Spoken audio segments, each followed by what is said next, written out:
La situation est placée sous un contrôle particulier, et le travail se poursuit. Rapport terminé. Pour l'instant, cela reste manifestement insuffisant. Le regroupement des forces sur le territoire du kraï de Krasnodar compte 7000 personnes et 650 unités de matériel. Du côté du ministère des situations d'urgence, MCHS, de Russie, des groupes mobiles des directions principales du kraï de Krasnodar, de l'oblast de Rostov, des centres de secours de l'Oural, de la Volga, du Don, ainsi que de l'équipe régionale de recherche et de sauvetage du Sud sont mobilisés. La liquidation des conséquences du déversement d'hydrocarbures suite au naufrage de pétroliers dans les eaux du détroit de Kertch est sous contrôle particulier. Par une décision de la commission gouvernementale du 26 décembre 2024, cette situation a été reconnue comme une urgence fédérale avec un niveau de réponse fédérale. Le regroupement total mobilisé pour éliminer les conséquences des situations d'urgence en Crimée et dans le kraï de Krasnodar dépasse 8000 personnes et comprend plus de 800 unités de matériel. Cela inclut les unités du MCHS, du ministère des Transports, de Rosmor, de la flotte fluviale, de Rosprirodnadzor, de Roshidromet, de Rosribolovstvo, des subdivisions territoriales du système RSES du kraï de Krasnodar, de la République de Crimée et de la ville de Sébastopol, ainsi que des bénévoles. Un suivi constant de la situation a été organisé pour détecter rapidement les nappes de mazout à la surface de l'eau et les rejets sur le rivage. Cela inclut l'utilisation de la télédétection par satellite ainsi que des survols périodiques par des moyens aériens. Les données obtenues sont rapidement analysées et immédiatement communiquées aux organes de gestion. Quant aux bénévoles, un immense merci leur est adressé pour leur engagement citoyen. J'espère que les responsables officiels feront preuve du même niveau de responsabilité pour minimiser les conséquences de cette catastrophe. À ce jour, plus de 14 tonnes d'hydrocarbures ont été collectées, et des barrages flottants ont été installés à certains endroits, notamment autour de la poupe d'un des pétroliers. Une surveillance continue est effectuée sur le site du naufrage afin de détecter toute fuite de mazout, avec l'intervention de plongeurs et de véhicules sous-marins télécommandés. Bien sûr, nous ne pouvons pas ignorer l'un des problèmes les plus graves liés à l'écologie, à savoir la liquidation des conséquences de ce naufrage et du déversement d'hydrocarbures dans la mer Noire. Des citoyens solidaires de tous âges et professions viennent toujours en aide lors de situations d'urgence. Ces personnes partagent une position de vie active et un fort sens des responsabilités pour l'avenir. Je tiens à leur exprimer toute ma gratitude. Pour pomper les hydrocarbures des navires coulés, un système spécialisé de récupération d'hydrocarbures a été livré depuis Saint-Pétersbourg vers le site d'intervention. L'installation a été assemblée et est prête à être utilisée. Tous les essais nécessaires ont été effectués, et des préparatifs sont en cours pour son application.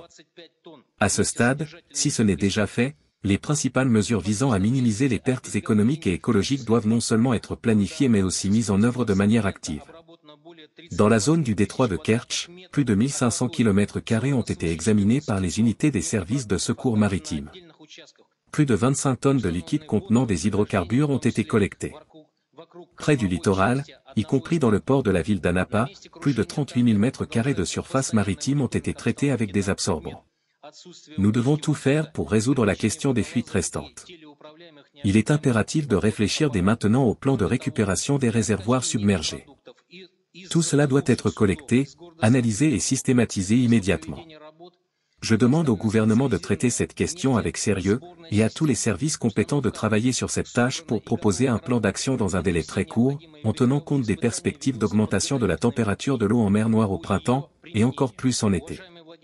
Le long du littoral, plus de 139 000 tonnes de sable et de sol contaminés ont été collectées, qui seront ensuite nettoyées en vue d'une réutilisation.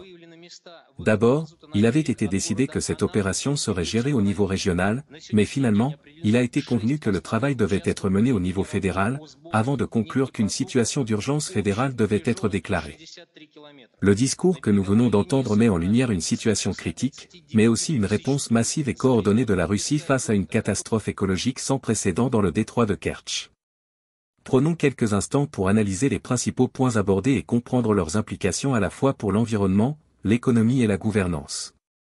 Out d'abord, la mobilisation impressionnante de plus de 8000 personnes et de 800 unités de matériel témoigne de l'ampleur de la crise. Ce niveau de coordination entre les différentes agences gouvernementales, telles que le ministère des situations d'urgence, le ministère des Transports et d'autres entités, montre l'importance accordée à la réponse fédérale. Cependant, cela soulève aussi une question cruciale, pourquoi une telle mobilisation n'a-t-elle pas été immédiatement déclenchée ?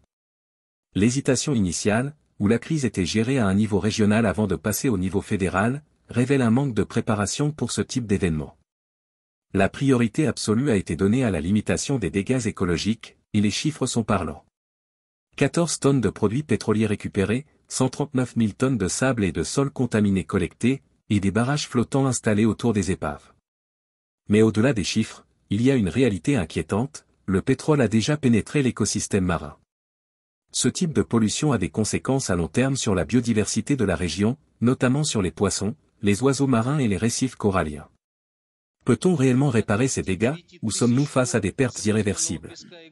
L'utilisation de technologies avancées, telles que la télédétection par satellite, les drones, et les véhicules sous-marins, montre que la Russie dispose des outils nécessaires pour surveiller la situation en temps réel.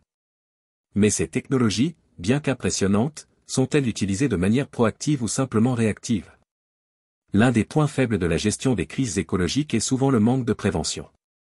Cette catastrophe pourrait-elle être un signal d'alarme pour renforcer les mesures de prévention, notamment en matière de contrôle des transports maritimes et de la sécurité des pétroliers? Un point particulièrement marquant est le rôle joué par les citoyens volontaires.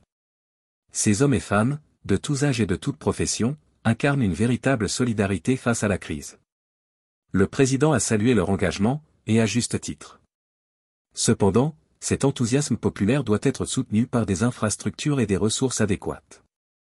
Sans un soutien institutionnel, les efforts des bénévoles risquent de ne pas atteindre leur plein potentiel.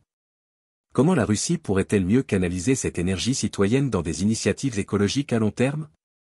Ce discours révèle aussi un enjeu de gouvernance. La confusion initiale entre les niveaux régional et fédéral illustre un problème structurel, qui est responsable en cas de crise de cette ampleur. Le fait que la situation ait finalement été classée comme une urgence fédérale montre une prise de conscience, mais peut-être un peu tardive. Cela pose une question plus large sur la capacité des institutions à réagir rapidement et efficacement. Des réformes sont-elles nécessaires pour améliorer cette réactivité? Enfin, le président a insisté sur la nécessité de réfléchir aux mesures de prévention pour l'avenir. La mention des températures marines qui augmenteront au printemps et en été souligne un autre aspect de la crise, le changement climatique. Les catastrophes environnementales deviennent de plus en plus fréquentes et complexes à gérer. Cette crise devrait donc servir de leçon pour renforcer non seulement les protocoles d'urgence, mais aussi les politiques environnementales globales de la Russie. En conclusion, ce discours et la réponse massive à la crise montrent une volonté claire d'agir. Mais cela soulève aussi des questions essentielles. Cette mobilisation aurait-elle pu être plus rapide? Les dégâts écologiques auraient-ils pu être évités avec de meilleures mesures de prévention?